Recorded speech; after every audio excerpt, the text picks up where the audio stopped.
ఓం శాంతి 16/12/2023 మధురమైన పిల్లలు, అవినాశి సర్జన్ నుండి ఏమీ దాచిపెట్టకూడదు. ఏదైనా ఆజ్ఞా ఉల్లంఘన జరిగినట్లయితే క్షమాపణ తీసుకోవాలి. లేదంటే భారం పెరిగిపోతూ ఉంటుంది, నిందకులుగా అవుతారు. ప్రశ్న: సత్యమైన సంపాదనకు ఆధారమేమిటి? ఉన్నతిలో విఘ్నాలెందుకు కలుగుతాయి? జవాబు: సత్యమైన సంపాదనకు ఆధారం చదువు. ఒకవేళ చదువు సరిగ్గా లేకపోతే సత్యమైన సంపాదన చేసుకోలేరు. ఎప్పుడైతే సాంగత్యం సరిగ్గా ఉండదో అప్పుడే ఉన్నతిలో విఘ్నాలు కలుగుతాయి. మంచి సాంగత్యం తీరానికి చేరుస్తుంది, చెడు సాంగత్యం ముంచేస్తుంది అని కూడా అంటారు. సాంగత్యం చెడుగా ఉంటే చదువుకోరు, ఫెయిల్ అయిపోతారు. పరస్పర సాంగత్యమే పాతాళంలోకి చేరుస్తుంది. అందుకే సాంగత్య దోషం నుండి పిల్లలను మీరు ఎంతో సంభాళించుకోవాలి. పాట: నీవు ప్రేమ సాగరుడవు. ఓం శాంతి. పిల్లలు అనంతమైన తండ్రి మహిమను చేస్తారు. ఇది భక్తి మార్గపు మహిమ. సుపుత్రులైన పిల్లలైన మీరు ఇప్పుడు సమ్ముఖంగా తండ్రి మహిమను చేస్తారు. అనంతమైన తండ్రి వచ్చి మాకు జ్ఞానాన్నిచ్చి స్వర్గాధిపతులుగా తయారు చేస్తున్నారు అని భావిస్తారు. ఎందుకంటే వారే జ్ఞానసాగరుడు. భగవంతునిలో జ్ఞానముంది. దానిని ఈశ్వరీయ జ్ఞానం అంటారు. పరంపిత పరమాత్మ జ్ఞానాన్ని ఇచ్చేవారు. ఎవరికి? పిల్లలకు. ఏ విధంగా మీ మమ్మాకు జ్ఞానదేవి అన్న పేరు ఉంది, మరి ఆ జగదాంబ జ్ఞానదేవి అన్నప్పుడు ఆమె పిల్లల్లో కూడా అదే జ్ఞానం ఉంటుంది. జ్ఞానదేవి అన్న సరస్వతికి భగవంతుడు జ్ఞానాన్ని ఇస్తారు. కాని ఎవరి ద్వారా ఇస్తారు? ఇవి బాగా అర్థం చేసుకోవాల్సిన విషయాలు. జగదాంబ ఎవరు అనేది ప్రపంచానికి తెలియదు. జగదాంబ ఒక్కరే ఉంటారని పిల్లలకు తెలుసు. వారికి పేర్లెన్నో పెట్టేశారు.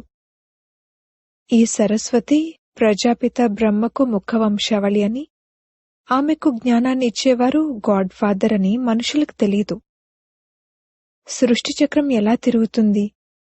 ఈ జ్ఞానాన్ని గాడ్ ఫాదర్ ఇస్తారు. తండ్రి పిల్లలకు జ్ఞానాన్ని ఇచ్చారు. సరస్వతికి ఎలా లభించింది? ఆమె తప్పకుండా ప్రజాపిత బ్రహ్మకు ముఖవంశావళి కావున జ్ఞానసాగరుడైన పరంపిత పరమాత్మ ఈ ముఖం ద్వారా సరస్వతికి జ్ఞానాన్ని ఇచ్చి ఉంటారు.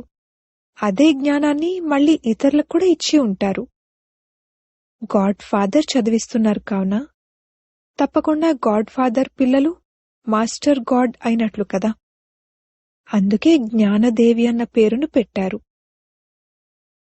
తాము మరియు తమ మమ్మ జ్ఞానసాగరుని ద్వారా జ్ఞానాన్ని తీసుకుంటున్నామని పిల్లలకు తెలుసు. వారినే గీతా భగవానుడు అంటారు. భగవంతుడైతే ఒక్కరే. ఏ దేవతలు లేక మనుషులు భగవంతుడు కాలేరు.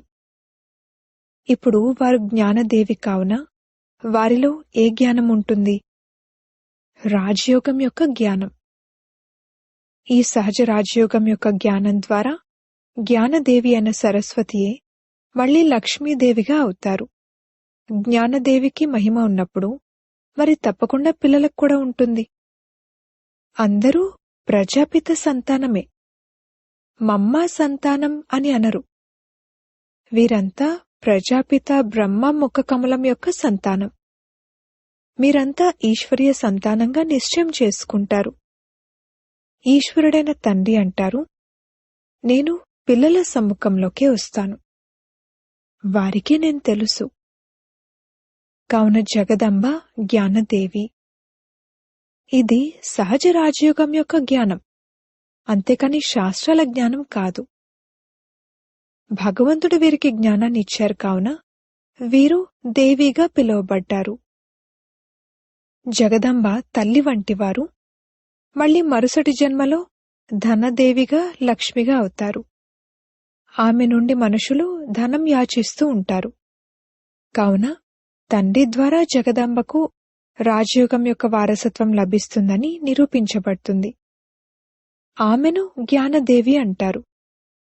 జ్ఞానం సంపాదనకు ఆధారం. ఇది సత్యమైన తండ్రి ద్వారా లభించే సత్యమైన సంపాదన. మీరిప్పుడు నంబర్వార్ పురుషార్థానుసారంగా సత్యమైన సంపాదన చేసుకుంటున్నారు. ఒకవేళ చదువును చదువుకోకపోతే వారికి సత్యమైన సంపాదన లభించదు. సాంగత్యం సరిగ్గా లేకపోతే చదువుకోలేరు, ఉన్నతి జరగదు. సత్సాంగత్యం తీరానికి చేరుస్తుంది, చెడు సాంగత్యం ముంచేస్తుంది. సాంగత్యం చెడుగా ఉంటే చదువుకోకపోతే ఫెయిల్ అయిపోయి చివర్లో కూర్చునుండిపోతారు. దీనికి కారణమేమిటి అనేది టీచర్కు తెలుస్తుంది, తండ్రికి తెలియదు. అయితే తాను తక్కువ చదివాడు, తప్పకుండా చెడు సాంగత్యం ఉంది, ఆ కారణంగానే ఫెయిల్ అవుతున్నాడు అన్నది మాత్రం తండ్రి తప్పకుండా అర్థం చేసుకుంటారు. ఒకవేళ పరస్పరం ప్రేమ ఏర్పడి ఇరువురూ చదవకపోతే ఒకరినొకరు పాతాళానికి చేరుస్తారు. వీరు చదవడం లేదు కావున వీరిని వేరు చేయాలి అని తండ్రి భావిస్తారు. చదువు లేకపోతే మనుషులను బుద్ధిహీనులు అంటారు. చదువుకుంటే వారిని వివేకవంతులు అంటారు. భగవంతుని మతమనుసారంగా నడవకపోతే వారిని సవతి పిల్లలు అంటారు. కాని వారికి దాని అర్థం తెలియదు. ఎవరైనా చదవకపోతే పతితులుగా ఉన్నవారు పతితులుగానే ఉండిపోతారు, ఫెయిల్ అయిపోయి పారిపోతారు అని మీకు తెలుసు. తండ్రి అంటారు, ఓహో రావణ, నీవు నా పిల్లలను కూడా మింగేస్తున్నావే, నీవు ఎంత శక్తివంతుడవు. పిల్లలు శైతాన్ మతంపై నడవడం మొదలుపెడతారు, శ్రీమతంపై నడవరు. మీతో మీరు ప్రతిజ్ఞ చేసుకోవాలి, అడుగడుగునా మేం బాబా మతంపై నడుస్తాము. ఎవరైతే శ్రీమతంపై నడవరో వారిని ఆసురీ మతం వారు అంటారు. వీరు ఇంత ఉన్నత పదవిని పొందలేరు, ఎవరికి అర్థం చేయించలేరు అని బాబాకు అర్థమవుతుంది. అందుకే రావణునికి వశమై ఉన్నారు అంటారు. బుద్ధి శుద్ధంగా అయ్యేందుకు అసలు యోగమే లేదు. బుద్ధియోగం కూడా కావాలి. ఈశ్వర్య పిల్లల నడవడిక చాలా రాయల్గా ఉండాలి. పుట్టడంతోనే వివేకవంతులైన రాజులుగా ఎవ్వరూ అవ్వలేరు. ఆ కారణంగానే బాబా అంటారు, శ్రీమతం ఆధారంగా 5 వికారాల రూపీ రావణునిపై విజయం పొందాలి. ఎవరైతే శ్రీమతంపై నడవరో వారు ఆసురీ మతంపై ఉన్నారు అని బాబా అంటారు. అందులో మళ్లీ కొందరు 5% శ్రీమతంపై నడుస్తారు, కొందరు 10% నడుస్తారు. ఆ లెక్క కూడా ఉంది. జగదంబ ఒక్కరే. జగదంబ బ్రహ్మ ముఖ వంశావళి సరస్వతి. ఇది వారి పూర్తి పేరు. సరస్వతికే సితారను ఇస్తారు. వీరు జ్ఞానదేవి. తప్పకుండా వీరి సంతానం కూడా ఉంటారు. వాళ్లకు కూడా తంబూరా కావాలి.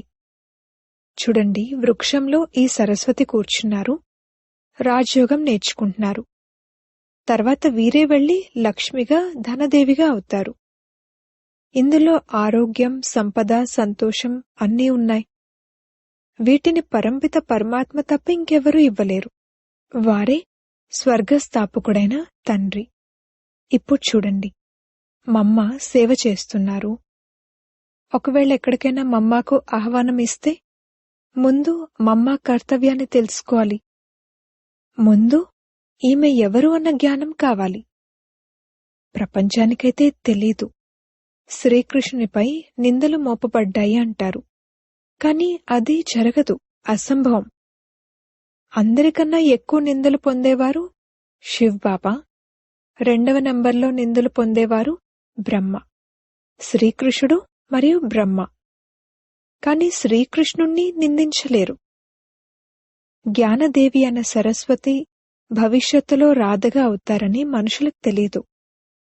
స్వయంవరం తర్వాత ధనదేవి అన్న లక్ష్మిగా అవుతారు. అందులో ఆరోగ్యం, సంపద, సంతోషం అన్నీ వచ్చేస్తాయి. మీకు అర్థం చేయించాలి అనే నష ఎంతో కావాలి. మమ్మ ఎవరు అన్నది అర్థం చేయించాలి కదా. వీరు సరస్వతి, బ్రహ్మపుత్రిక ముఖవంశావళి. భారతవాసులకు ఏమీ తెలియదు, జ్ఞానమే లేదు. అంధశ్రద్ధ ఎంతగానో ఉంది. భారతవాసులు ఎంతో అంధశ్రద్ధలో ఉన్నారు. ఎవరిని పూజిస్తున్నారు అన్నది కూడా వారికి తెలియదు. క్రిస్టియన్లకు తమ క్రైస్టు గురించి తెలుసు. సిక్కులకు గురునానక్ సిక్కు ధర్మాన్ని స్థాపన చేశారు అని తెలుసు. అందరికీ తమ ధర్మస్థాపకుని గురించి తెలుసు. కేవలం భారతవాసులైన హిందువులకు తెలీదు. అంధశ్రద్ధతో పూజిస్తూ ఉంటారు. వారి కర్తవ్యాల గురించి ఏమీ తెలియదు. కల్పం యొక్క ఆయువును ఎక్కువగా చూపించిన కారణంగా ఏమీ అర్థం చేసుకోరు. ఇస్లాములు, బౌద్ధులు మొదలైన వారంతా తర్వాత వచ్చారు. వారికన్నా ముందు తప్పకుండా ఈ దేవతలుంటారు. వారికి కూడా అంత సమయం ఉంటుంది. మిగిలిన ధర్మాలన్నింటికీ అర్ధకల్పం పడుతుంది. కావున ఈ ఒక్క ధర్మానికి కూడా అర్ధకల్పం ఇవ్వాల్సి ఉంటుంది. లక్షల సంవత్సరాలు అని అనలేరు. మీరు జగదాంబ మందిరానికి వెళ్లి ఈ జ్ఞానదేవికి ఈ జ్ఞానాన్ని ఎవరిచ్చారు అనేది అర్థం చేయించండి. శ్రీకృష్ణుడు జగదాంబకు జ్ఞానాన్ని ఇచ్చారు అనైతే అనరు. కాని ఇది కూడా ఎవరికైతే అభ్యాసం బాగా ఉంటుందో వారే అర్థం చేయించగలరు. కొందరికైతే దేహాభిమానం ఎంతగానో ఉంది. మిత్ర సంబంధికులు మొదలైన వారెవరో ఒకరు గుర్తుకొస్తూ ఉంటారు. తండ్రి అంటారు, ఇతరులను స్మృతి చేసినట్లయితే నా స్మృతిని మర్చిపోతారు. ఇతర సాంగత్యాలను తెంచి ఒక్కరితోనే సాంగత్యాన్ని జోడిస్తాము అని మీరు గానం చేస్తారు కూడా. వారిప్పుడిక్కడ కూర్చుని ఉన్నారు. బాబా, మేం మీ వారము, మీ మతంపై నడుస్తాము. మీ పేరును అప్రతిష్ఠపాలు చేసే పనులేమీ చెయ్యము.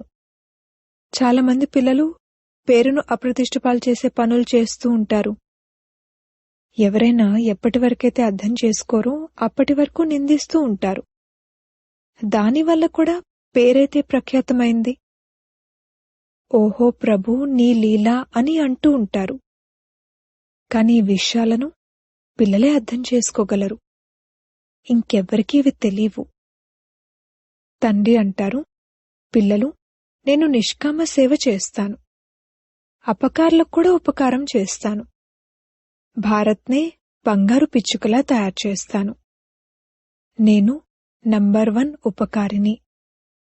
కాని మనుషులు నన్ను సర్వవ్యాపి అంటూ ఎంతగానో నిందిస్తారు. నేనైతే పిల్లలైన మీకు జ్ఞానాన్ని ఇస్తాను. ఈ జ్ఞానయజ్ఞంలో ఆసురీ సంప్రదాయాల విఘ్నాలు ఎన్నో కలుగుతాయి.